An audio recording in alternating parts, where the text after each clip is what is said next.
Chapter का नाम है सैलरी। इसका चार्जेबल सेक्शन है सेक्शन 15। ठीक है। फुल्ली टैक्सेबल अलाउंस, अलाउंस क्या होता है पहले एक एक वर्ड का मीनिंग जानते हैं। अलाउंस का मतलब होता है जब भी हम लोग किसी ऑफिस में काम करते हैं तो ये चैप्टर किसको कवर करता है, एम्प्लॉयर और एम्प्लॉय के जहाँ रिलेशनशिप होता है ये चैप्टर सिर्फ वहीं पे एप्लीकेबल है। मतलब एक एम्प्लॉयर होना चाहिए, एम्प्लॉयर मतलब मेरा बॉस, और एक एम्प्लॉय जो वहां पे काम करता है। एम्प्लॉयर एम्प्लॉय का रिलेशनशिप ही ये चैप्टर सिर्फ कवर करता है। तो अब एक एम्प्लॉय को क्या मिलता है, हम लोग सब जानते हैं सैलरी मिलता है। बट कैसा सैलरी मिलता है? एक बेसिक सैलरी होता है, जैसे कि हम लोग कहते हैं कि 10,000 रुपया मेरे को बेसिक मिलता है। उसके ऊपर मेरा ऑफिस तो मेरे को आने जाने का गाड़ी का पैसा दे देता है। हम लोग जो खाना खाते हैं लंच में उसका पैसा दे देता है। अलग से टेलीफोन बिल का मेरे को पैसा दे देता है। मेडिसिन का अगर हम खर्चा करें तो उसका पैसा मेरे को मिल जाता है मेरे ऑफिस से। बहुत सारे लोग ये सब लैंग्वेज में अपना सैलरी बताते हैं। तो वो जो सैलरी मिल रहा है महीने का 10,000 वो तो सबके समझ में आ गया। बट ये अलग से जो मेरे को मिलता है, लंच के लिए पैसा, मेडिसिन के लिए पैसा, टेलीफोन बिल के लिए पैसा, ये क्या रहता है? ये जो अलग से मिलता है इसको अलाउंस कहते हैं। अब ये जो अलाउंस होता है ये बहुत सारा टाइप का अलाउंस होता होगा। अब ये जो अलाउंस है ये सम टाइम्स मेरा फुल्ली टैक्सेबल होता है। मतलब अगर मेरे को मेडिसिन के लिए कुछ रुपया मिल रहा है दैट इज अलाउंस। अलग से अगर रुपया मिल रहा है, फुल्ली टैक्सेबल है मतलब उसके ऊपर पूरा टैक्स लग जाएगा। और जो फुल्ली एग्जेम्प्ट है वो मिल गया तो उसके ऊपर मेरे को 1 रुपया भी टैक्स नहीं देना होगा। जबकि ये सब भी मेरा इनकम है। रियल में तो हम लंच करेंगे ही, मेरे को पैसा मिले या ना मिले हम तो लंच करेंगे ही। पर इसके लिए मेरे को पैसा मिल जा रहा है। अगर हम 10,000 रुपया लंच में महीने में खर्च करते हैं तो मेरे को 10,000 रुपया ऑफिस से पैसा मिल जाता है। तो रियल में ये मेरा इनकम है। तो ये फुल्ली टैक्सेबल कौन कौन सा है ये लर्न रखना बहुत इंपॉर्टेंट है, क्योंकि बिग सम्स में ये रैंडमली मुंह से निकलना चाहिए कौन सा फुल्ली टैक्सेबल है। तो याद करो, entertainment allowance, dearness allowance, overtime allowance, medical allowance, city compensatory allowance, interim allowance, servant allowance, project allowance, tiffin और lunch allowance, warden allowance, non practising allowance, dress allowance, transport allowance, ये सब मेरा fully taxable allowance है। जो partly taxable है उसको हम छोड़ रहे हैं, पार्टली टैक्सेबल अलग से हम कवर करेंगे, उसको छोड़ो। अब लर्न करना है फुल्ली एग्जेम्प्ट। फुल्ली एग्जेम्प्ट मतलब जिसके ऊपर 1 रुपया भी टैक्स नहीं लगेगा। एग्जेम्प्ट मतलब पूरा टैक्स फ्री, जिसके ऊपर 1 रुपया भी मेरा टैक्स नहीं लगेगा। मेरे को जितना मिलेगा हम पूरा पॉकेट में रख लेंगे। दैट इज हाई कोर्ट जजेस allowance, united nation organisation allowance, compensatory allowance received by judge, sumptuary और mobile phone facility. Sumptuary mobile phone facility को ही कहते हैं, टेक्निकल वर्ड है सम्चुरी। हम लोग डेली लाइफ में इसको मोबाइल फोन फैसिलिटी कहते हैं। Allowance granted to government, travelling allowance, foreign allowance, conveyance allowance, helper allowance, uniform allowance, telephone bill allowance, free refreshment. Free refreshment क्या होता है? बहुत सारे ऑफिसेज में कहीं कहीं का जैसे कि बहुत सारा क्लब होता है, अगर उस ऑफिस के साथ वो क्लब जुड़ा हुआ है, टाई अप है, तो बोलता है अगर तुम लोग ये वाला जिम यूज करोगे या यहाँ पे जाके तुम लोग बास्केटबॉल खेलोगे तो वहां पे तो हम लोग को पैसा देना पड़ेगा। कहीं पे जिमिंग यूज करेंगे या फिर कहीं पर हम लोग क्रिकेट खेलेंगे या बास्केटबॉल खेलेंगे, गोल्फ खेलेंगे, तो उसके लिए हम लोग को मेंबरशिप लेना पड़ता है, पैसा देते हैं। ये पैसा मेरे को ऑफिस से मिल जाएगा। तो ये डिपेंड करता है कौन किस पोस्ट पे है अपने कंपनी में, तो उसको रिफ्रेशमेंट कहते हैं। तो वो फ्री रिफ्रेशमेंट अलाउंस मिल जाता है। लंच ड्यूरिंग ऑफिस आवर, अगर हम ऑफिस आवर में लंच जाकर करते हैं, सोचो ऑफिस का कैफेटेरिया है ऊपर, उसमें हम हर दिन जाकर खाते हैं लंच आवर में, तो मेरे को लंच अलाउंस मिल जाएगा। Medical insurance premium paid by employer, कोई कोई एम्प्लॉयर कोई कोई बॉस अपने एम्प्लॉय का मेडिकल इंश्योरेंस करवा देता है, that is fully exempt. Computer facility, ये सब में 1 रुपया भी टैक्स नहीं मिलेगा अगर इसके लिए हम लोग को रुपया मिल रहा है तो। आगे बोल रहे हैं हाउस रेंट अलाउंस। इसको शॉर्ट में HRA कहते हैं। सेक्शन लर्न रखना is very very important. Section नहीं लिखने पे टैक्स में मार्क्स डिडक्ट करेगा। HRA का सेक्शन है 10 सब सेक्शन 13A। इसमें HRA में हम लोग क्या पढ़ते हैं, HRA का मतलब क्या होता है। सोचो आज हमको, सोचो हम तो कोलकाता के हैं, मेरे को जॉब मिल गया है मुंबई में। अब मुंबई में तो मेरा कोई घर नहीं है, तो हम वहां जाके रेंटेड हाउस में रहेंगे, क्योंकि मुंबई से तो हम है नहीं। तो अब जब हम जाके मुंबई में रहेंगे तो वहां पे हम रेंट पे करेंगे, तो वो रेंट का पैसा मेरे को मेरे ऑफिस से मिल जाता है। सोचो हम जो मुंबई में घर लिए हैं उसके महीने का मतलब रेंट है 10,000 पर मंथ। तो ये 10,000 पर मंथ मेरे को हम देते हैं अपने लैंडलॉर्ड को, मेरे को मेरे ऑफिस से पैसा मिल जाता है। तो दैट इज HRA। भाड़ा के घर में रहने से जो अलाउंस मिलता है उसे कहते हैं HRA। तो list of the following exam, पर ये फुल्ली टैक्सेबल नहीं है। देखो हम ऊपर हेडिंग में डाले हैं पार्टली टैक्सेबल। पार्टली टैक्सेबल का मतलब होता है कुछ पोर्शन पे टैक्स लगेगा, कुछ पोर्शन पे टैक्स नहीं लगेगा। तो कितने पे टैक्स नहीं लगेगा, least of the following exam, इस तीनों को सॉल्व करेंगे। तीनों में जो सबसे छोटा होगा उतना रुपया मेरे को एग्जेम्प्ट मिल जाएगा। एग्जेम्प्ट मिलना मतलब टैक्स नहीं लगेगा। कैसे करेंगे ये हम सम्स में बताएंगे, अभी ड्यूटी है सिर्फ लर्न करना। तो list of the following exempt, learn करो कितना मेरे को एग्जेम्पशन मिल जाएगा। एक्चुअल अमाउंट रिसीव्ड, जो मेरे को एक्चुअली मिला, मेरे को एक्चुअली कितना मिल रहा था महीने का 10,000। रेंट पेड, हम कितना रेंट पे कर रहे हैं, -10% ऑफ सैलरी, मेरे सैलरी का 10% करके एक आंसर आएगा 2 नंबर पे। 3 नंबर पे 50% of salary in case of metro cities और 40% of salary in case of non metro cities. तो थर्ड नंबर में क्या है, अगर मेट्रो सिटी है तो मेरे सैलरी का 50% होगा, और अगर नॉन मेट्रो सिटी है तो मेरे सैलरी का 40%। ये तीनों निकालेंगे, तीनों में जो सबसे लीस्ट होगा, लीस्ट मतलब सबसे छोटा, तीनों में जो सबसे छोटा होगा उतना मेरे को एग्जेम्पशन मिल जाएगा। नोट करने बोले हैं मेट्रो सिटीज का मतलब क्या है, दिल्ली, कोलकाता, मुंबई, चेन्नई। इसके अलावा और भी सिटीज है, सम सॉल्व करेंगे तो वो आएगा, यहाँ पे एडिशन करेंगे। पर 4 है ही हमेशा से, दिल्ली, कोलकाता, मुंबई, चेन्नई। अगर एम्प्लॉय इस 4 सिटी में कहीं पे काम करता है तो 3 नंबर में 50% ऑफ सैलरी होगा। If an individual is living in his own house and getting HRA, सोचो कि हम कोलकाता के ही हैं, मेरा कोलकाता में तो खुद का घर है, हम यहाँ कहीं पे जॉब करते हैं, पर फिर भी मेरे को HRA मिलता है, क्योंकि हम जिस पोजीशन पे हैं, ऑफिस में मेरा जो पोजीशन है उस पोजीशन पे HRA मिलता ही है, तो मेरे को HRA मिल जाता है। पर हम खुद के घर में ही रहते हैं फिर भी HRA मिलता है। HRA कब मिलना चाहिए, भाड़ा के घर में रहने से, पर हम खुद के घर में रहते हैं और HRA लेते हैं, then he will not get any exemption और deduction for any expenditure of rent. तो मेरे को ये कोई भी एग्जेम्पशन नहीं मिलेगा, मेरा HRA फुल्ली टैक्सेबल होगा। अब सैलरी का यहाँ पे क्या मतलब है, सैलरी का डेफिनेशन इज वेरी इंपॉर्टेंट। क्यों, 2 नंबर में जो हम लिखे हैं 10% ऑफ सैलरी, 50% ऑफ सैलरी, ये 40% of salary, salary means what, salary means basic salary plus DA, DA means dearness allowance forming part plus commission fix percentage of turnover. ये सिर्फ learn करना है, इसका एप्लीकेशन, इसका सम्स हम करवाएंगे, सिर्फ अभी लर्न करना है। इसके बाद बोल रहा है DA shall be taken when it is for term of employment, ये छोड़ दो अभी, लर्न करो। Allowance prescribed as deduction with specified limit under section 10 subsection 14। इसमें जो भी अलाउंस हम नीचे लिखे हैं उन सबका एक फिक्स्ड अमाउंट है, उतना ही मेरे को एग्जेम्पशन मिलेगा या डिडक्शन मिलेगा, ये याद करना होगा। स्पेशल कंपेंसेटरी अलाउंस अगर मिलता है, hilly area allowance, special compensatory allowance का मतलब है हिली एरिया अलाउंस, तो इसके लिए मेरा ये सब हम लोग के आता नहीं है, पर ऑब्जेक्टिव में दे सकता है 800 पर मंथ या फिर 7,000 पर मंथ या फिर 300 per month, as the case में भी, जैसा भी केस होगा वो सम पढ़कर समझ में आएगा।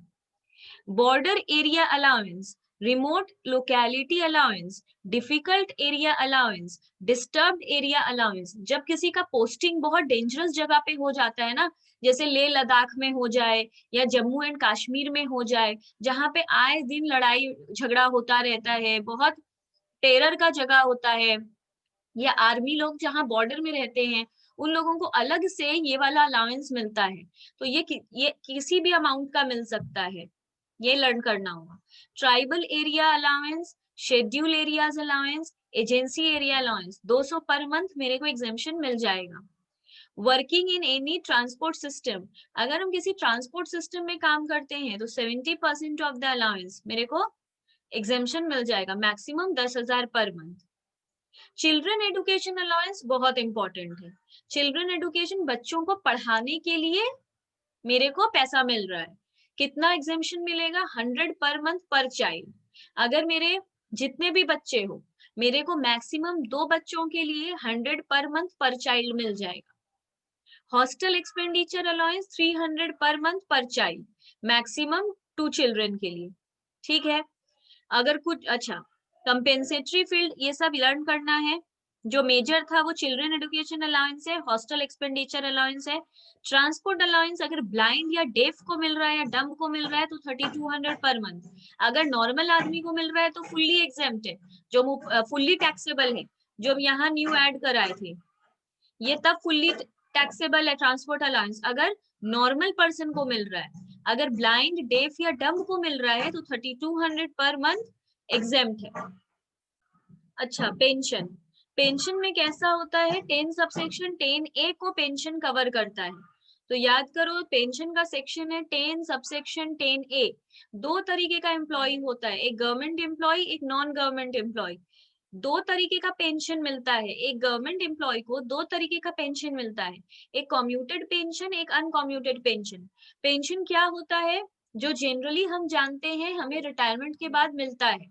60 इयर्स हो जाने के बाद अगर हम किसी कंपनी में काम करते हैं तो 60 इयर्स के बाद जब हमारा रिटायरमेंट हो जाता है तो हमें पेंशन मिलता है, और लाइफ टाइम मिलता है। जब तक हम जिंदा हैं तब तक मेरे को पेंशन मिलता रहेगा।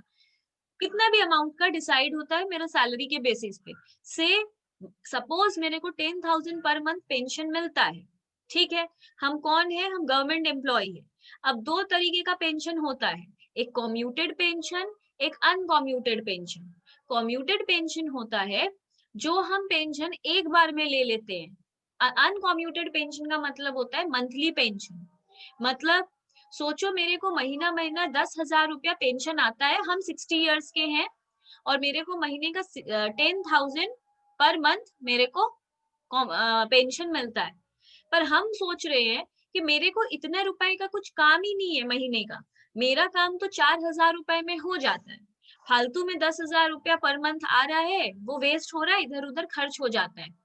तो हम अपने बॉस से बोलेंगे कि सर मेरे को मंथली मंथली 10,000 रुपया नहीं चाहिए। आप एक काम करिए, मेरे को हर महीना 4,000 रुपया ही पेंशन दीजिए। जो 6,000 रुपया का पेंशन है वो मेरे को मेरे लाइफ का पूरा मिलाकर एक साथ दे दीजिए। तो वो बोलेगा कि तुम्हारा कितना लाइफ रहेगा हमको क्या पता। तो बोलेगा आप अप्रोक्स एक ले लीजिए। तो वो on an average medical test के बेसिस पे ऑन एन एवरेज एक अमाउंट डिसाइड करता है और उसको एक बार में 5 लाख रुपया दे देता है। ये जो एक बार में दे दिया दैट इज कम्यूटेड पेंशन, और वो जो मंथली मंथली 4,000 ले रहा है दैट इज अनकम्यूटेड पेंशन। तो लमसम अमाउंट ले लेना इज कम्यूटेड पेंशन, मंथली लेना इज अनकम्यूटेड पेंशन। अगर वो गवर्नमेंट एम्प्लॉय है और एक बार में पूरा रुपया ले लेता है तो वो फुल्ली एग्जेम्प्ट है, 1 रुपया उसको टैक्स नहीं देना पड़ेगा। इस 5 लाख रुपया वो लिया एक बार में, इसके ऊपर 1 रुपया टैक्स नहीं देना पड़ेगा। पर वो जो मंथली मंथली ले रहा है दैट इज फुल्ली टैक्सेबल, उसके ऊपर पूरा टैक्स लगेगा। नॉन गवर्नमेंट एम्प्लॉय का भी 2 तरीके का पेंशन है, एक commuted pension, uncommuted pension. Uncommuted pension तो फुल्ली टैक्सेबल है, गवर्नमेंट एम्प्लॉय हो या non government employ. Uncommuted pension हर हाल में फुल्ली टैक्सेबल है, पर कम्यूटेड पेंशन गवर्नमेंट एम्प्लॉय का फुल्ली एग्जेम्प्ट है, पर नॉन गवर्नमेंट एम्प्लॉय का फुल्ली एग्जेम्प्ट नहीं है। 2 तरीके का केस होता है। अब इतना के लिए हम लोग सम्स करते हैं, सम्स करने के बाद हम लोग घुसेंगे और आगे थ्योरी में। देखो सम कैसे आता है एग्जाम में, इलस्ट्रेशन 1 दिया है, mister Rajkumar has the following receipt from his employer. Raj ये रुपया ऑफिस से रिसीव करता है अपने एम्प्लॉयर से। बेसिक पे क्या है? Basic salary. उसका बेसिक सैलरी कितना है? 40,000 पर मंथ, ये उसको मिलता ही है। डीए मिलता है उसको 6,000 पर मंथ। कमीशन मिलता है 50,000 पर एनम, एक साल का मिलता है commission 50,000। Motor car for personal use expenses met by employer 1,500 per month. Motor car के लिए भी उसको मोटर कार अच्छा, अब थोड़ा सा पढ़ लेते हैं मोटर कार का यहाँ पे क्या बोल रहा है। यहाँ पे मोटर कार को लेके बोल रहा है अलाउंस के अलावा और एक चीज होता है परक्यूजिट्स। परक्यूजिट्स क्या होता है? अलाउंस क्या होता है? परक्यूजिट्स का मतलब होता है हम लोगों को पूरा सामान ही मिल जाता है। जैसे एचआरए क्या है? हम लोग भाड़ा के घर में रहते हैं और हमें उसका पैसा मिल जाता है। दूसरी तरफ अगर हमें पूरा कंपनी एक फ्लैट ही दे देता है, घर ही दे देता है। बहुत जन बोलता है हम जिस घर में रह रहे हैं वो हमें ऑफिस की तरफ से मिला है। तो कभी कभी क्या करता है वो लोग पूरा घर ही दे देता है। तो जब हमें ऑफिस से, अगर हम रेंटेड घर में रह रहे हैं और हमें उसके लिए ऑफिस से पैसे मिल जाते हैं, then it is house rent allowance. और अगर हमें ऑफिस की तरफ से घर ही मिल गया है, then it is rent free accommodation. हम लोगों को घर ही मिल गया है, इसे आरएफए कहते हैं, रेंट फ्री एकोमोडेशन। तो अलाउंस में और परक्यूजिट में क्या डिफरेंस है? अलाउंस में हमें पैसा मिल जाता है, हम पहले खर्च अपने पास से ही करते हैं, बाद में हमें पैसा मिल जाता है। परक्यूजिट में हमें वो सामान ही मिल जाता है, पैसा नहीं मिलता है, वो सामान ही मिल जाता है। दूसरा एग्जाम्पल है, अगर हम आना जाना करते हैं दिन भर कहीं, तो हमें ट्रांसपोर्ट अलाउंस मिलता है। मतलब हम सोचो हम उबर से सारा दिन ट्रैवल करते हैं, वो उबर का हम सारा ऑफिस को बिल सबमिट करते हैं, ऑफिस मेरे को पैसा दे देता है, दिस इज ट्रांसपोर्ट अलाउंस। पर ऑफिस की तरफ से मुझे कार ही मिल गया है, this is perquisite, motor car perquisite. तो अलाउंस में हमें पैसा मिल जाता है जब हम खर्च करते हैं, और परक्यूजिट में हमें सामान ही मिल जाता है। तो इस तरह ट्रांसपोर्ट इसमें बोल रहा है मोटर कार। अगर हम मोटर कार वाला पढ़े तो दो तरीके का केस होता है, owned by employer, maintained by employer. Car खरीद के भी एम्प्लॉयर दिया है मेरे को, और उसको मेंटेन भी एम्प्लॉयर करता है। मेंटेन मतलब कार का सर्विसिंग होता है, कार का मेंटेनेंस मतलब पेट्रोल ये सब का खर्चा, सारा खर्चा कौन करता है? एम्प्लॉयर ही करता है। तो अगर मेरे को कार खरीद के भी एम्प्लॉयर दिया है, मेंटेन भी एम्प्लॉयर करता है, तो दो तरीके का कार होता है, एक छोटा कार, एक बड़ा कार। अब क्या डेफिनेशन है छोटा कार और बड़ा कार का?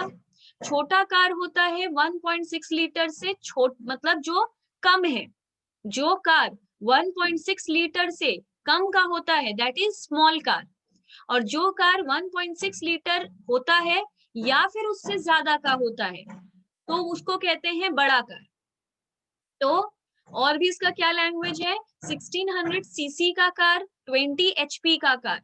1.6 litre is also called 1600 CC, is also called 20 HP. इन सब से अगर एक्सीड नहीं किया है दैट इज छोटा कार, और 1.6 लीटर या फिर 1600 सीसी से ज्यादा या फिर 20 एचपी से ज्यादा, अगर इन सब से ज्यादा हुआ तो बड़ा कार। अब आ जाते हैं यहाँ, अगर मेरे को कार खरीद कर भी एम्प्लॉयर दिया है, मेंटेन भी एम्प्लॉयर करता है, और मेरा छोटा कार है, तो 1800 पर मंथ टैक्सेबल हो जाएगा, 2400 पर मंथ टैक्सेबल हो जाएगा बड़ा कार में। अगर मेरे को कार खरीद कर एम्प्लॉयर दिया है पर उसको मेंटेन एम्प्लॉय करता है, और छोटा कार है तो 600 पर मंथ टैक्सेबल हो जाएगा, बड़ा कार है तो 900 पर मंथ टैक्सेबल हो जाएगा। If provided with chauffeur, chauffeur का मतलब होता है ड्राइवर। पर ड्राइवर में और शॉफर में बहुत सारे स्टूडेंट्स पूछते हैं डिफरेंस क्या है। एक ड्राइवर होता है जो प्रॉपर यूनिफॉर्म पहनता है, व्हाइट कलर का कैप पहनता है, जब मालिक आके बैठता है तो वो दरवाजा खोलता है, दैट इज शॉफर। और ड्राइवर ये सब नहीं करता, ड्राइवर खुद के कपड़े में आता है, वो उतर के गेट नहीं खोलेगा, दैट इज ड्राइवर। तो अगर वो मेरे को पर टैक्स में ड्राइवर बोले या शॉफर बोले एक ही बात है, हम डिक्शनरी मीनिंग समझाए हैं, पर टैक्स के बुक में both are same, driver and chauffeur both are same. तो अगर मेरे को कार के साथ वो ड्राइवर भी दिया है, शॉफर भी दिया है, देन 900 पर मंथ और टैक्सेबल हो जाएगा। Above rules are applicable when car is partly used for official and partly used for personal purpose. ये जो हम लोग रूल पढ़े ये कब एप्लीकेबल है? जब जो मेरे को कार दिया है हम उसको समटाइम्स ऑफिस के लिए यूज करते हैं, समटाइम्स पर्सनल पर्पस के लिए यूज करते हैं, तभी ये रूल एप्लीकेबल है। तो इसके बाद हमें बोल रहा है motor car for personal use. हमें जो मोटर कार मिला है वो सिर्फ पर्सनल यूज के लिए मिला है, बोथ के लिए नहीं, पार्टली यूज के लिए नहीं। तो फिर इसके लिए हम लोगों का अलग रूल है, वो वाला रूल नहीं। अब अगर हम लोग मोटर कार को used only for official purpose, अगर सिर्फ ऑफिशियल पर्पस के लिए है तो एम्प्लॉय 1 रुपया भी टैक्स नहीं देगा, it will not be taxable in the hands of employee. तब एम्प्लॉय 1 रुपया भी टैक्स नहीं देगा। अगर मेरे को गाड़ी दिया गया है पर बोला गया उसे सिर्फ ऑफिशियल पर्पस के लिए यूज करना है, तुमको कहीं घूमने जाना है तो तुम इस कार से नहीं जा सकती, तो इस तरह अगर मेरे को ऑफिशियल पर्पस के लिए मिला है तो हम 1 रुपया भी टैक्स नहीं देंगे। अगर हम दोनों के लिए मिला है तो ऊपर वाला रूल जो अभी समझाए। अगर मेरे को सिर्फ पर्सनल पर्पस के लिए दिया है, बोला है ये कार से तुमको कभी ऑफिस आने जाने की जरूरत नहीं है, तुमको सिर्फ पर्सनल काम के लिए कार दिए हैं, तो it will be fully taxable in the hands of employee. तो वो पूरा टैक्सेबल रहेगा एम्प्लॉय के हाथ में। टैक्स तो अब टैक्स वैल्यू निकालेंगे कैसे, कितना टैक्सेबल वैल्यू होगा? तो actual cost of running and maintenance of car incurred by employer, उसको रन करने में, मेंटेन करने में एम्प्लॉयर का जो भी खर्चा होता है वो अमाउंट लेंगे, उसमें ऐड करेंगे ड्राइवर का सैलरी, उसमें ऐड करेंगे 10% of actual cost of car, less कर देंगे any charges paid by employee to employer for car. अगर हम कुछ भी रुपया उस कार के लिए एम्प्लॉय एम्प्लॉयर को दे रहा है वो लेस कर देंगे। ये करने के बाद जो वैल्यू आएगा वो मेरा टैक्सेबल वैल्यू बन जाएगा। तो अब देखो ये सम को बोल रहा है एक्सपेंसेस मेट बाय एम्प्लॉयर, तो 1500 पर मंथ पूरा टैक्सेबल हो जाएगा क्योंकि क्लियर लिखा है यहाँ पे actual cost of running and maintenance of car incurred by employer. Employer जो भी खर्चा उठाएगा मेरे कार के लिए वो पूरा टैक्सेबल होगा। तो बोल रहा है पूरा खर्चा 1500 पर मंथ एम्प्लॉयर उठाता है, एम्प्लॉयर, तो 1500 पर मंथ पूरा टैक्सेबल। हाउस रेंट अलाउंस मिलता है मेरे को 15,000 per month. Find out the amount of HRA eligible for exemption to Mr. राजकुमार। हमको निकालने क्या बोल रहा है, कितना मेरे को एग्जेम्पशन मिलेगा एचआरए पे, एचआरए पे मेरे को कितना एग्जेम्पशन मिलेगा। तो सबसे पहले लिखेंगे list of the following exempt under section 10 subsection 13A। पहला लाइन था हम लोगों का actual amount received, actual amount received जो रूल में अभी लिखा था वही। हम लोग को एक्चुअली कितने का मिल रहा है, हम लोग को एचआरए मिल रहा है 15,000 पर मंथ, तो 15,000 इंटू 12। अगर पर मंथ हम लोगों को मिल रहा है 15,000 तो मंथली एक साल का कितना, तो हम लोग को आ गया 1,80,000। दूसरा रूल में क्या था, rent paid minus 10% of salary. अब सम में दिया होगा वो रेंट पे कितना करता है, देखो नीचे दिया है find out the amount of HRA eligible assuming that he paid a rent of 16,000 per month. वो 16,000 पर मंथ रेंट पे करता है, तो 16,000 पर मंथ देता है तो एक साल का कितना इंटू 12 माइनस 10% ऑफ सैलरी। अभी सैलरी कितना वो हम लोगों को पता नहीं है, ये छोड़ दो। इसके बाद नंबर 3, 50% ऑफ सैलरी है मेट्रो सिटी के केस में और 40% सैलरी है नॉन मेट्रो के केस में। उसका घर उसका ऑफिस कानपुर में है, कानपुर एक नॉन मेट्रो सिटी है, then it is 40% of salary. 50% लेते अगर मेट्रो सिटी होता, नॉन मेट्रो है इसलिए 40%। अभी 40% ऑफ हमें सैलरी ही नहीं पता है, तो थोड़ा नीचे जाकर सैलरी निकालेंगे। सैलरी का यहाँ पे डेफिनेशन क्या था, बेसिक सैलरी जो हम कॉपी में लिखे हैं वो वही, प्लस डीए ब्रैकेट में फॉर्मिंग पार्ट प्लस कमीशन। ये फॉर्मिंग पार्ट क्या है? फॉर्मिंग पार्ट का मतलब होता है कि वो सैलरी के पार्ट, मतलब ये जो ये हम लोगों को देता है डेफिनेशन के लिए। फॉर्मिंग पार्ट का मतलब है कि इसको डेफिनेशन के अंदर लेना है, कहीं कहीं रहता है इसको डेफिनेशन के अंदर नहीं लेना है। मतलब आगे जब हम लोग और पढ़ेंगे तो हम लोग देखेंगे कि सिर्फ डीए लिखा हुआ है, फॉर्मिंग पार्ट नहीं लिखा हुआ है, ये आगे क्लियर होगा।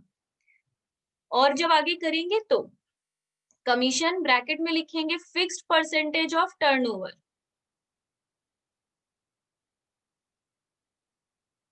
इसका क्या मतलब हुआ, जैसे इस सम में कमीशन देखो 50,000 दिया हुआ है, अमाउंट दिया हुआ है, परसेंट में नहीं दिया हुआ है, तो यहाँ कौन सा कमीशन लेना है, जो परसेंट में दिया हुआ रहे वही कमीशन लेना है, जो अमाउंट में दिया हुआ है वो नहीं लेना है। पर कहीं कहीं हम लोग देखेंगे सिर्फ कमीशन लिखा है, ब्रैकेट में ये नहीं लिखा है, तो जैसा भी कमीशन हो ले लेंगे। पर यहाँ लिख दिया है परसेंटेज ऑफ टर्नओवर, तो अगर सम में परसेंट में होता तो लेते, पर इस समय अमाउंट में है। तो हम लोग का बेसिक सैलरी कितना है, जो बेसिक पे लिखा है दैट इज 40,000 इंटू 12। 40,000 मेरा पर मंथ है, तो एक साल का कितना इंटू 12।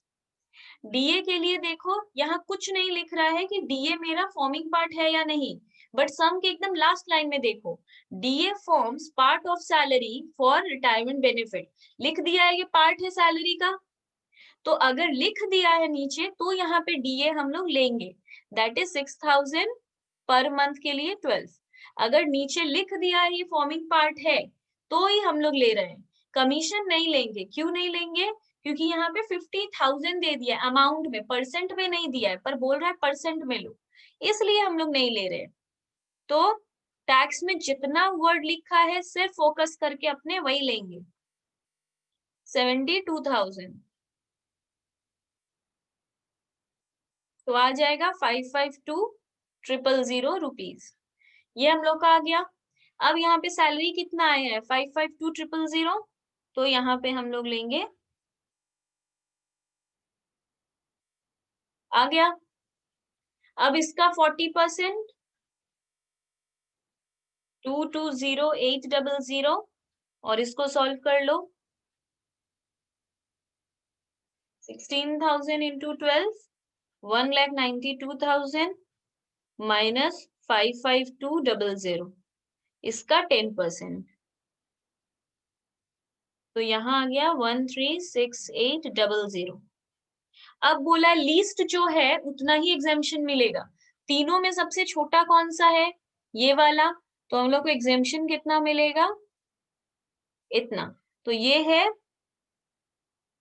एग्जेम्प्टेड सैलरी, हम लोग को इतना सैलरी एग्जेम्प्टेड एचआरए, हम लोग का एचआरए कितना एग्जेम्पशन मिलेगा, इतना। अब इलस्ट्रेशन 2 में क्या बोल रहा है, Mr. Shrikant has two sons. He is in receipt of children education allowance of 150 per month for his elder son and 70 rupees per month for his younger son. एक श्रीकांत है, उसका दो बेटा है, वो उसको चिल्ड्रन एडुकेशन अलाउंस मिलता है, बड़े वाले बेटे के लिए 150 पर मंथ मिलता है और छोटे वाले बेटे के लिए 70 रुपीज पर मंथ मिलता है। Both his sons are going to school, दोनों बच्चे स्कूल जाते हैं। He also receives the following allowance, उसको और भी अलाउंस मिलता है, transport allowance 1800 per month, tribal area allowance 500 per month. Compute his taxable allowance, उसका टोटल टैक्सेबल अलाउंस है कितना। तो इसके लिए हम लोग क्या करेंगे, जो बोला है वही लिखना है। तो illustration 2, computation of taxable allowance, taxable मतलब जिसके ऊपर टैक्स लगेगा, taxable allowance of mister Shrikant for previous year 2021, assessment year 21-22, ये लिखना पड़ता है, ये सारे सम में लिखना पड़ेगा। पर्टिकुलर्स और एक अमाउंट कॉलम, ठीक है। अब हम लोग क्या पढ़े हैं? हम लोग पढ़े हैं कि जो ट्रांसपोर्ट अलाउंस है दैट इज फुल्ली टैक्सेबल, वो पूरा टैक्सेबल था। तो ट्रांसपोर्ट अलाउंस कितना मिलता है? 1800 पर मंथ। तो एक साल का कितना? जो फुल्ली टैक्सेबल है वो सीधे बाहर चला जाएगा। उसके बाद क्या है? Tribal allowance, tribal area allowance. ये कितना मिलता है उसको? 500 पर मंथ, मतलब 6000। पर ये फुल्ली टैक्सेबल नहीं था, इसके ऊपर एग्जेम्पशन था। तो less exempt under section 10 subsection 14। कैसे? देखो क्लियरली, हम लोगों का जो हम रूल पढ़ा रहे थे,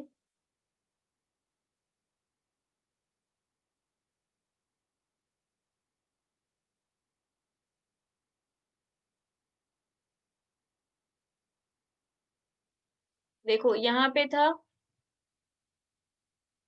3 नंबर में ट्राइबल एरिया अलाउंस, कितना एग्जेम्पशन है? 200 पर मंथ। क्लियरली लिखा हुआ है 200 पर मंथ का एग्जेम्पशन मिलेगा।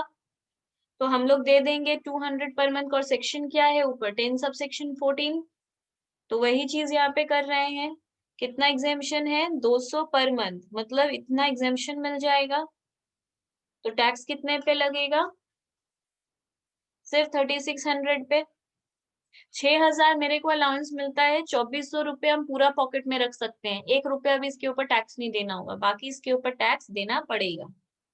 उसके बाद है चिल्ड्रन एजुकेशन अलाउंस। ये मेरे को मिलता कितना है पहले वो लिखो। 150 मिलता है बड़े बच्चे के लिए और 70 मिलता है छोटे बच्चे के लिए, इंटू 12। तो मिलता कितना है?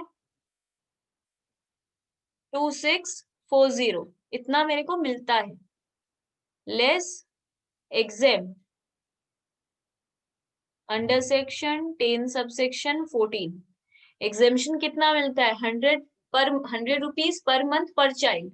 तो इसके लिए तो मेरे को 100 रुपीज मिल जाएगा, पर इसके लिए मेरे को 100 नहीं मिलेगा, क्योंकि 100 मैक्सिमम मिलता है। अगर मेरे को मिल ही रहा है 70 रुपीज, तो मेरे को 70 रुपीज ही मिलेगा। जितना भी मिल जाए मेरे को एग्जेम्पशन मिलेगा 100 ही। पर अगर मेरे को 70 मिलता है तो 100 मेरे को नहीं मिल सकता, तब 70 मिलेगा।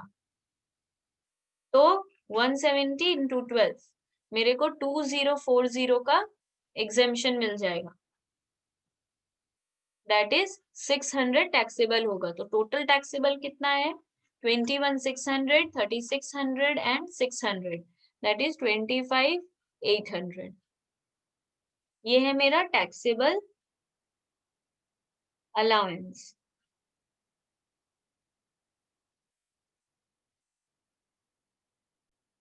इलस्ट्रेशन 3 में बोल रहा है, mister Sagar who retired on 1/10/20 is receiving 5,000 per month age pension.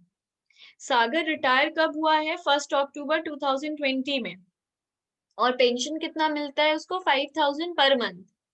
On 1/2/21, मतलब 3 महीने के बाद ही commuted 60% of his pension. Commute कर लेना मतलब लमसम ले लेना। वो 60% अपने पेंशन का एक बार में ले लिया, and received 3 lakh as commuted pension. और लमसम कितना रुपया लिया अपने कंपनी से? 3 लाख रुपया pension. You are required to compute his taxable pension. तो उसको कितना टैक्स देना पड़ेगा पेंशन में, assuming he is a government employee. दूसरे केस में बोल रहा है अगर वो प्राइवेट एम्प्लॉय हो और ग्रेचुइटी रिसीव किया है 5 लाख रुपया। ग्रेचुइटी क्या है? ग्रेचुइटी में पढ़ाएंगे। यहाँ सिर्फ याद रखो कि उसको ग्रेचुइटी भी, वो प्राइवेट सेक्टर का एम्प्लॉय है, मतलब नॉन गवर्नमेंट एम्प्लॉय है। नॉन गवर्नमेंट एम्प्लॉय है और ग्रेचुइटी मिला है 5 लाख। तीसरे केस में बोल रहा है प्राइवेट सेक्टर एम्प्लॉय है, मतलब नॉन गवर्नमेंट एम्प्लॉय है और ग्रेचुइटी भी नहीं मिला है। तो 3 बार इस सम को करेंगे। पहले लिखेंगे 3A,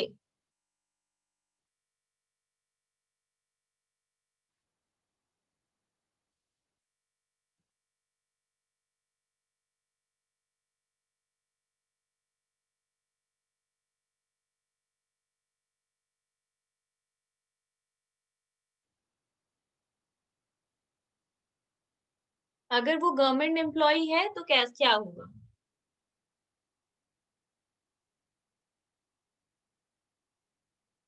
वो क्या लिया? कम्यूटेड पेंशन लिया। कितना कम्यूटेड पेंशन लिया था? 3 लाख। हम लिखवाए थे गवर्नमेंट एम्प्लॉय के केस में कम्यूटेड पेंशन फुल्ली एग्जेम्प्ट होता है, 1 रुपया भी टैक्स नहीं देना पड़ता है। तो less exempt under section, pension का सेक्शन कौन सा था? 10 सबसेक्शन 10A। पूरा एग्जेम्प्ट है 3 लाख रुपया, तो वो 1 लाख रुपया भी टैक्स नहीं देगा। दूसरा, अनकम्यूटेड पेंशन भी है। अनकम्यूटेड पेंशन क्या होता है? जो मंथली मंथली हम लोग लेते हैं। तो एक चीज सोचो,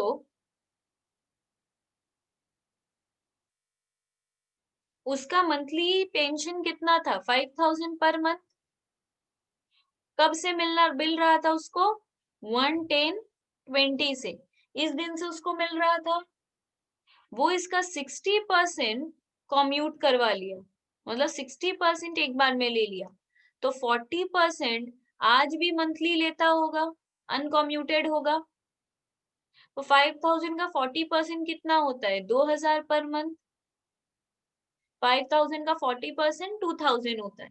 मतलब वो 5000 में 3000 रुपया को एक बार में ले लिया, पर 2000 रुपया आज भी मंथली मंथली ले रहा है।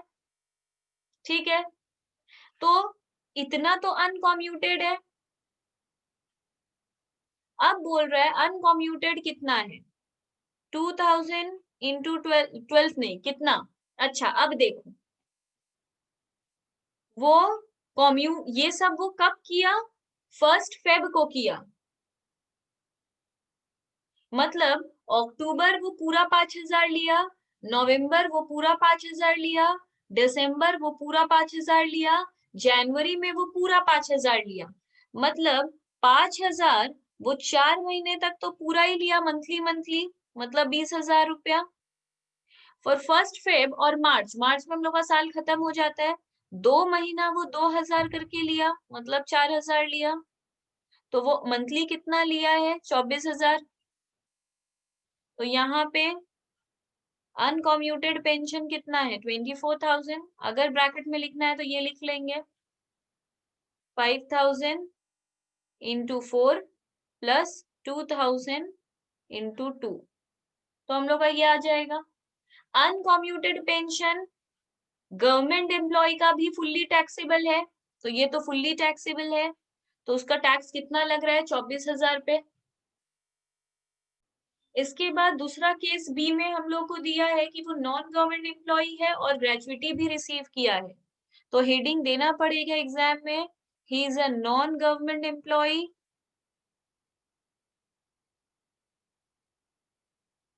Receives gratuity. वो ग्रेजुइटी भी रिसीव किया है, तो ये भी अनकम्यूटेड पेंशन इसको भी मिला होगा। अनकम्यूटेड पेंशन एक बार कैलकुलेट कर दिए, हो गया, बार बार हर केस में करने की जरूरत नहीं है। अनकम्यूटेड तीनों क्या ही फुल्ली टैक्सेबल होता है, इसका कुछ सोचना ही नहीं है। कैसा भी एम्प्लॉय हो, uncommuted pension is fully taxable. Commuted pension जो है, कम्यूटेड पेंशन इसको भी 3 लाख ही मिला है, पर ये नॉन गवर्नमेंट एम्प्लॉय है, इसका फुल्ली एग्जेम्प्ट नहीं है, कुछ रुपया एग्जेम्प्ट है। तो less exempt under section 10 subsection 10A, ये पेंशन का खुद का सेक्शन है। अभी कितना एग्जेम्प्ट होगा? रूल में जाकर देखो, रूल में हम लोगों को क्लियर मिलेगा। ये लर्न रखना है, ऐसे देख देख के तो बार बार कर नहीं सकते। यहाँ क्लियरली लिखा था, अगर नॉन गवर्नमेंट एम्प्लॉय है तो 2 केस है, उसको ग्रेचुइटी मिलता है या नहीं मिलता है, पहले देखना है। तो ये कौन सा केस है जिसमें उसको ग्रेचुइटी मिलता है? इफ ग्रेचुइटी इज रिसीव्ड, उसमें कितना एग्जेम्पशन मिलेगा? रूल क्या है? 1/3 of total pension received is exempt.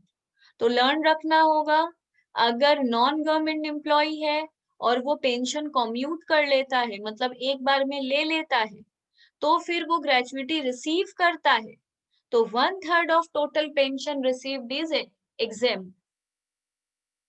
तो कितना एग्जेम्पशन मिलेगा? 1/3 ऑफ टोटल पेंशन एग्जेम्प्ट। ये सब रूल कैसे दिमाग में आ रहा है? रिसीव्ड ग्रेचुइटी देखकर, ठीक है।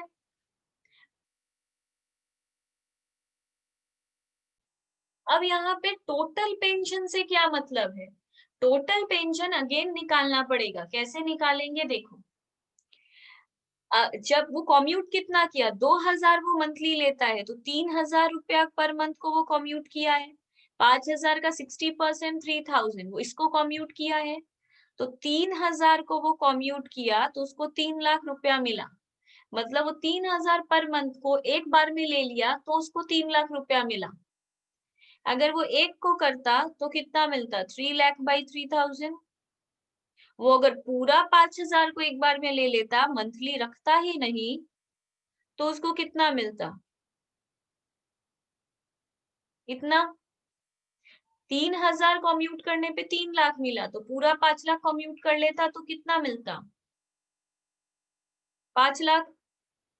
ये उसका फुल टोटल पेंशन। तो टोटल पेंशन 1/3 इंटू 5 लाख, 1 4 बार 6 और 7, 1333333।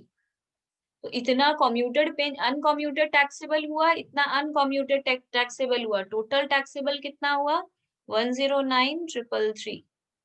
ये उसका टैक्सेबल पेंशन है। यहाँ पे लिख दो टैक्सेबल पेंशन, फुल फॉर्म में लिखो टैक्सेबल पेंशन। आगे तीसरा केस हम लोग को दिया था, he is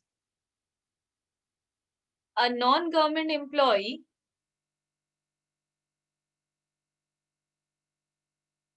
does not received gratuity. ये ग्रेचुइटी भी रिसीव नहीं किया, तो फिर क्या है? सेम चीज ही लिखेंगे, ठीक है। इसमें हम लोग को बोल रहा है अनकॉम्यूटेड पेंशन कितना? अनकॉम्यूटेड पेंशन तो एक बार निकाल लिए 24,000। ग्रेचुइटी रिसीव्ड में और नॉट रिसीव्ड में कोई डिफरेंस नहीं है, सिर्फ एक ही डिफरेंस है एग्जेम्पशन मिलने में। इसमें 1/3 ऑफ टोटल पेंशन और नॉट रिसीव्ड में 1/2 ऑफ टोटल पेंशन, 1/2 बस। रूल में देखना लिखा हुआ है। तो कम्यूटेड पेंशन वाला भी लाइन वही रहेगा। कम्यूटेड पेंशन तो मेरे को 3 लाख ही मिला है, लेस भी वही लिखेंगे, exempt under section 10 subsection 10A, but 1/2 of total pension exempt, ठीक है। अब 1/2 ऑफ ये 5 लाख भी हम लोग निकाल चुके हैं, तो दोबारा निकालने का जरूरत नहीं है। कितना आ जाएगा? 2.5 लाख। तो टैक्सेबल कितना होगा? सिर्फ 50,000। टोटल कितना करेंगे हम लोग? अब इसके बाद जो तीसरा काम है वो है हम लोगों का ग्रेचुइटी। ग्रेचुइटी होता क्या है? हम लोग किसी के ग्रेटिट्यूड में जब किसी को रुपया देते हैं, ग्रेटिट्यूड मीन्स व्हाट? ग्रेटिट्यूड का मतलब होता है ऑनर में। जब भी कोई एम्प्लॉय एक कंपनी में 5 इयर्स काम कर लेता है, एटलीस्ट 5 इयर्स, कम से कम 5 साल काम कर लेता है, तो उसको ग्रेचुइटी मिलेगा ही, ठीक है। ग्रेचुइटी मिलता है। ग्रेचुइटी क्यों मिलता है? क्योंकि वो 5 साल, कम से कम 5 साल एक कंपनी में रहा है, इसलिए उसको एक अमाउंट मिलता है। जब वो कंपनी छोड़कर जाता है 5 साल के बाद, तो उसको एक लमसम अमाउंट मिलता है, बहुत रुपया मिलता है। तो ये इसका सेक्शन कौन सा है? 10 सबसेक्शन 10। ग्रेचुइटी का ये सेक्शन है, लर्न रखना पड़ेगा।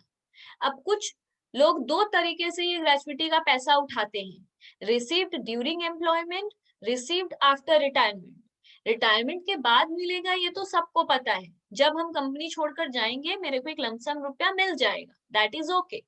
बट सोचो मेरे को कंपनी में 5 साल हो चुका है, सोचो 8 साल हो चुका है, अब मेरा ग्रेचुइटी तो मिलेगा मेरे को, पर मेरे को बहुत सारे रुपया का अभी अर्जेंट में काम पड़ गया है, किसी भी रीजन से, मेरे बच्चे के एडुकेशन के लिए, मेरे बच्चे के शादी के लिए, एनीथिंग, मेरे को एक लमसम अमाउंट का जरूरत है।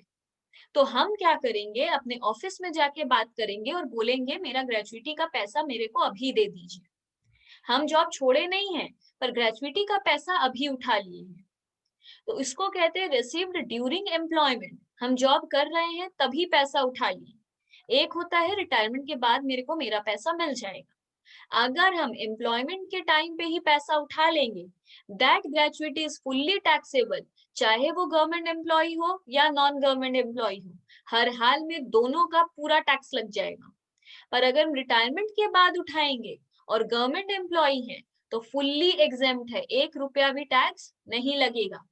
पर अगर हम नॉन गवर्नमेंट एम्प्लॉय हैं और हम रिटायरमेंट के बाद पैसा उठाए हैं, तो दो चीज चेक करना होगा, हम ग्रेचुइटी एक्ट में कवर थे, हम ग्रेचुइटी एक्ट में कवर नहीं थे। ये कहाँ लिखा रहता है, अपॉइंटमेंट लेटर में, जब हम लोग का जब जॉब कंफर्म हो जाता है तो लिखा रहता है, जो बहुत मोटा मोटा हम लोग को बुक्स जैसा देता है, जिसको बोलता है पढ़ लीजिए, उसके अंदर लिखा रहता है ये पॉइंट कि एम्प्लॉय ग्रेचुइटी एक्ट में कवर है या नहीं है।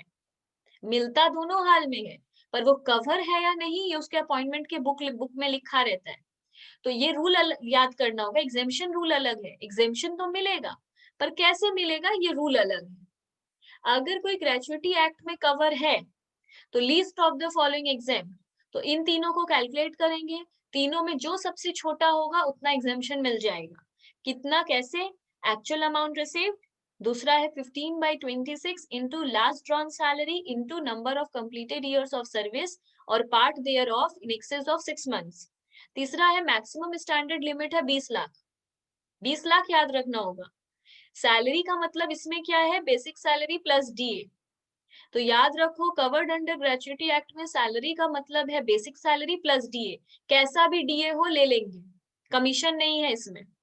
अगर कोई ग्रेचुइटी एक्ट में कवर नहीं है तो क्या रूल है, actual amount receive 1/2 into average salary of last 10 months into number of completed years of service, in maximum limit है 20 लाख। यहाँ जो सैलरी यूज हो रहा है इसका मतलब अलग है, यहाँ है basic salary plus DA, DA forming part होना चाहिए, plus commission fix percentage of turnover, जो अभी हम लोग एचआरए में पढ़े वही डेफिनेशन हम लोग का not covered under gratuity act में है। तो ये पूरा बात लर्न रखना है। अब यहाँ पे हम लोग देखेंगे, इसमें दिया है नेक्स्ट सम में, मिस्टर रवि रिटायर्ड ऑन 15/6/20, ये 15 जून 2020 को रिटायर हुआ है, 26 ईयर्स 8 मंथ्स का सर्विस देने के बाद, मतलब ये उस कंपनी में इतना टाइम काम किया है, एंड रिसीव्ड ग्रेचुइटी 15 लाख, और इसको 15 लाख रुपया ग्रेचुइटी में मिला है। At the time of retirement his salary was, जिस दिन इसका रिटायरमेंट हुआ उस दिन इसका सैलरी था, बेसिक सैलरी था 50,000 पर मंथ, डीए था 10,000 पर मंथ, 60% ही उसमें से सिर्फ रिटायरमेंट बेनिफिट था, मतलब फॉर्मिंग पार्ट था। रिटायरमेंट बेनिफिट और फॉर्मिंग पार्ट एक ही चीज है, ये सिर्फ डेफिनेशन के लिए लर्न रखना है। तो बोल रहा है डीए कितना था इसका, 10,000 पर मंथ, पर उसमें से सिर्फ 60% ही फॉर्मिंग पार्ट था। कमीशन परसेंट में दिया है 1% ऑफ टर्नओवर, तो ये हम लोग लेंगे। बोनस मिलता था इसको 25,000 पर एनम, एक साल का बोनस है 25,000। इसमें भी 3 बार इस सम को करना है। पहले he is private sector employ, मतलब non government employ and covered under gratuity act. B में दिया है ये एक नॉन गवर्नमेंट एम्प्लॉय है and not covered by gratuity act. तीसरे में दिया है अगर वो गवर्नमेंट एम्प्लॉय होता तो क्या। तो पहले लिखेंगे हम लोग computation of taxable gratuity.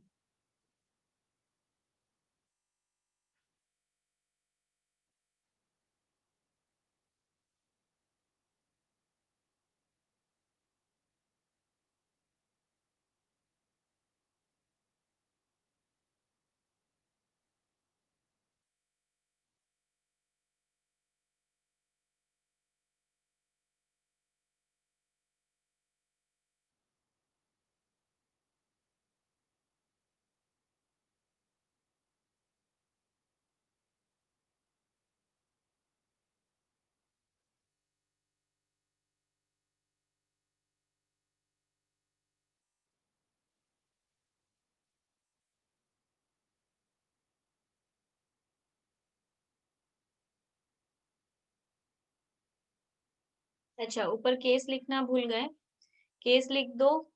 He is a non government employee covered under gratuity act.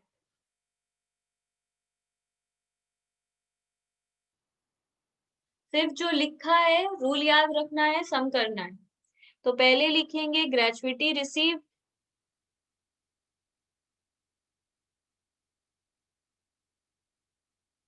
ये ग्रेचुइटी कितना रिसीव किया था, 15 लाख। इसमें less least of the following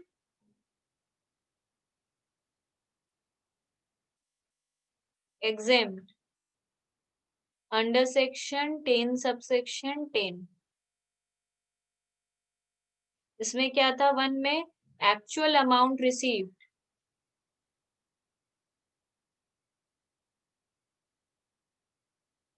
हम एक्चुअली में कितना रिसीव किए, 15 लाख।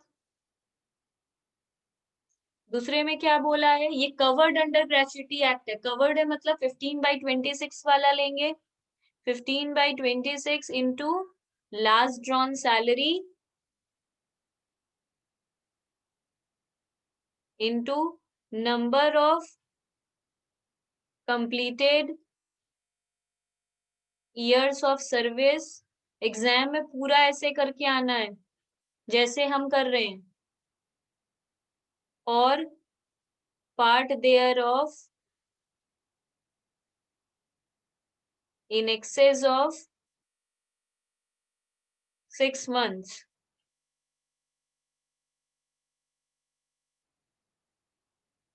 तो इसका मतलब 15/26 इंटू लास्ट ड्रॉन सैलरी कितना था, हम लोग देखेंगे।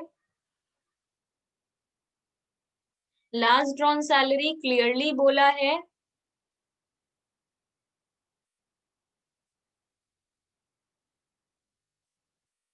उसका बेसिक्स। अच्छा, यहाँ लास्ट ड्रॉन सैलरी, सैलरी का यहाँ पे मतलब क्या है वो बाद में हम लोग को निकालना होगा, छोड़ दो। नंबर 3, मैक्सिमम लिमिट कितना है, 20 लाख। ठीक है, तो अभी सैलरी का मतलब क्या है, कवर्ड में सैलरी का मतलब क्या था, बेसिक सैलरी प्लस डीए, बस यही था, बेसिक सैलरी प्लस डीए, सिर्फ इतना ही लिखा है। तो बेसिक सैलरी कितना है, 50,000 इंटू 12, एक साल का लेंगे हमेशा, प्लस डीए जितना था पूरा ले लेंगे, कितना फॉर्मिंग पार्ट था ये सबसे मतलब नहीं है, पूरा ले लेंगे क्योंकि यहाँ पे सिर्फ डीए है, ब्रैकेट में कुछ नहीं लिखा हुआ है। तो इसको इंटू करके कितना आएगा, 6 लाख प्लस 1,20,000, दैट इज 7,20,000। तो लास्ट ड्रॉन सैलरी कितना है, अच्छा यहाँ लास्ट ड्रॉन सैलरी मंथ का पूछा है, ठीक है, तो इसको डिवाइडेड बाय 12 कर दो।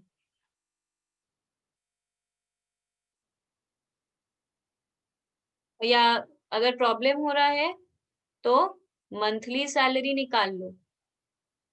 बेसिक सैलरी कितना था, 50,000 एक महीने का, डीए कितना था, 10,000 था एक महीने का, तो 60,000 ही था एक महीने का।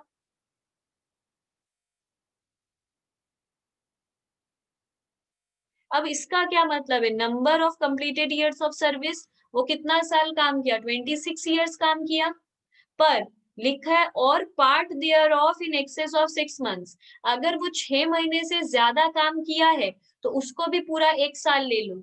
यहाँ पे लिखा है 26 ईयर्स 8 मंथ्स, 8 मंथ्स मतलब 6 महीने से ज्यादा, तो उसको भी पूरा एक साल बना दो, मतलब 26 ईयर्स 8 मंथ्स था, 8 मंथ्स 6 मंथ से ज्यादा है, उसको भी पूरा एक साल बना दो।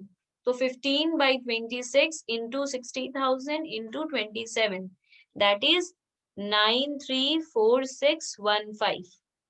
अब तीनों में सबसे छोटा कौन सा है, 934615, ये माइनस होगा, मतलब मेरे को 15 लाख रुपया मिला, 15 लाख में मेरा इतना रुपया मेरे को एग्जेम्पशन मिल गया, तो 565385 ये है मेरा टैक्सेबल ग्रेचुइटी। तो अब करेंगे बी नंबर केस। बी में बोला था he is a non government employ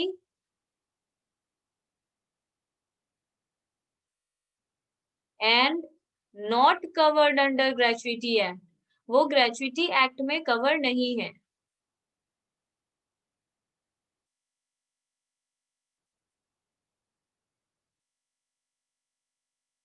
तो इसमें भी सेम ही रहेगा, पर्टिकुलर्स और 2 अमाउंट कॉलम। इसमें पहला line same, gratuity received. Gratuity received कितना था? 15 lakh less least of the following exam. जो तीनों में सबसे छोटा है वो एग्जाम हो जाएगा।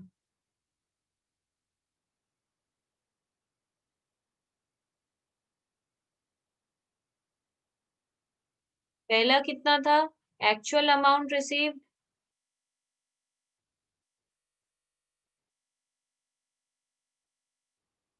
एक्चुअल अमाउंट तो 15 लाख ही है, तो वो तो यही रहेगा। नंबर 2 में इसमें क्या था?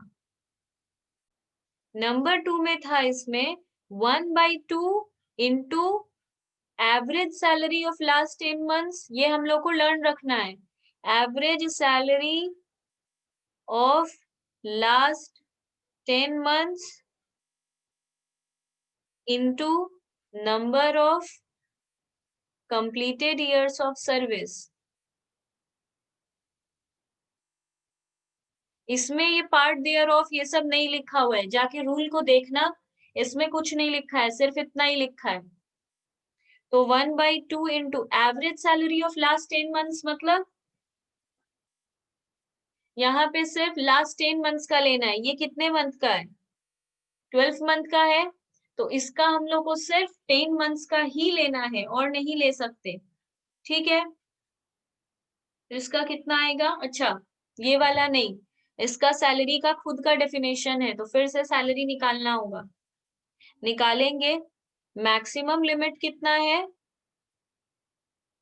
20 लाख। अब सैलरी निकालना पड़ेगा। इसका सैलरी अलग था, इसका सैलरी एचआरए की तरह था। Basic salary plus DA, forming part and retirement benefit plus commission fixed percentage of turnover.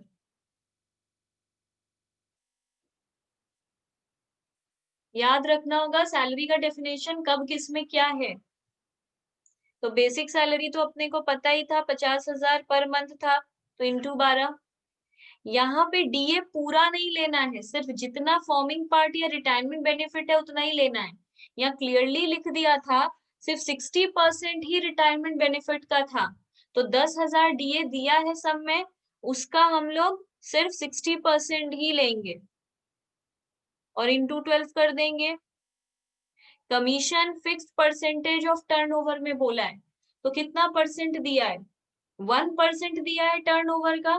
Turnover है 120 लाख, तो 120 लाख का 1%। मैम उसमें फॉर्मिंग पार्ट नहीं है। तो एक ही मतलब है। नहीं, वो वाला सैलरी का कैलकुलेशन। हाँ नहीं, रिटायरमेंट बेनिफिट लिख दिया है ना।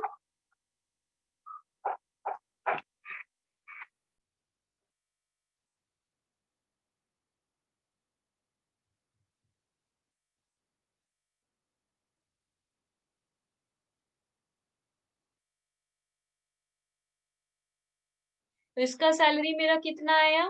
इतना आया, पर ये मेरा 12 महीने का है, मेरे को सिर्फ 10 महीने का चाहिए।